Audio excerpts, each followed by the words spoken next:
Monsieur Tal, les PME au même titre que l'agriculture ou encore les infrastructures, c'est la clé du développement économique pour le continent.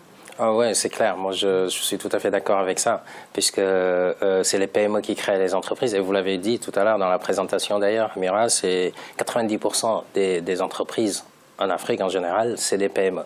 Donc forcément, il faudrait pouvoir s'appuyer vraiment sur ces entreprises, petites et moyennes entreprises, pour créer de la valeur, créer de l'emploi et les aider à être compétitives, que ce soit sur le plan local, avec le fameux consommer local dont on parle, et aussi à pouvoir exporter. Maintenant, la problématique de l'accès au crédit, elle est là, elle est réelle.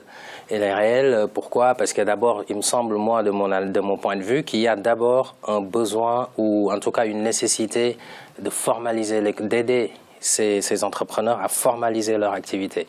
L'économie informelle domine en Afrique. Or, tant que c'est comme ça, les PME auront du mal à obtenir des emplois, des crédits, puisque déjà, il faut un statut juridique pour se présenter à une banque, il faut un projet viable, ensuite, il faut des garanties, ensuite, il faut prouver la capacité de pouvoir... Ça fait beaucoup de conditions quand même. Exactement, c'est pour ça. Et donc, s'il n'y a pas des mesures d'accompagnement ou des structures d'accompagnement de l'État, à mon avis, ces gens qui sont laissés pour compte, c'est très dommage, alors que c'est les PME, les micro-entreprises qui vraiment peuvent porter le développement de l'Afrique. Ça, c'est, à mon avis, c'est indéniable. Monsieur Tal, et le rôle des banques de développement ? Les banques de développement, leur rôle, c'est financer le développement. Mais pour financer le développement, c'est à peu près dans les mêmes... On a l'impression qu'elles financent surtout les gros projets. Elles ne regardent pas forcément les petites et moyennes entreprises. Si on est dans des grosses banques de développement, type BAD, BOD, etc.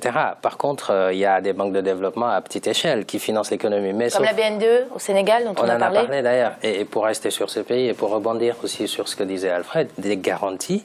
Et sur ce pays, par exemple, il y a une initiative nouvelle à saluer, quelques initiatives qui vont dans ce sens.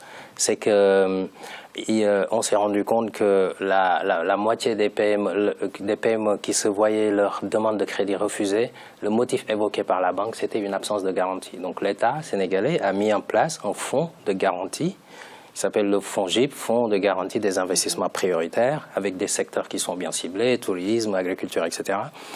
Et l'État se propose, si le projet est viable, de se porter garant auprès des banques, notamment de cette BNDE. À côté de ça, il y a une agence de développement qui s'appelle la DPME, Agence de développement des petites et moyennes entreprises.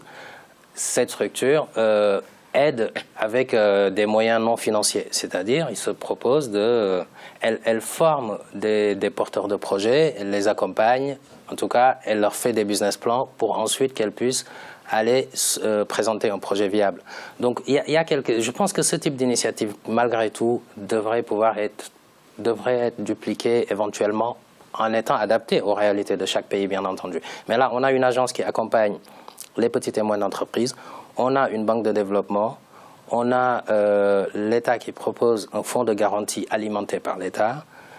Bon, après, le résultat, il faut voir, hein, parce que c'est pas dit que le nombre de projets financés... Oui, voilà. Oui, parce que c'est des États qui n'ont pas les moyens non plus. Bon, la volonté politique, elle est là, le schéma, il est tracé. Et puis, il faut voir aussi l'efficacité des gens qui travaillent dans ça, dans le fait de diligenter les projets des PME, PMI. Bon, c'est tout un système qui doit fonctionner, qui doit être fluide pour que la machine prenne. Mais ça c'est pas gagné. Bon, à voir maintenant le bilan qui va être tiré de tout ça.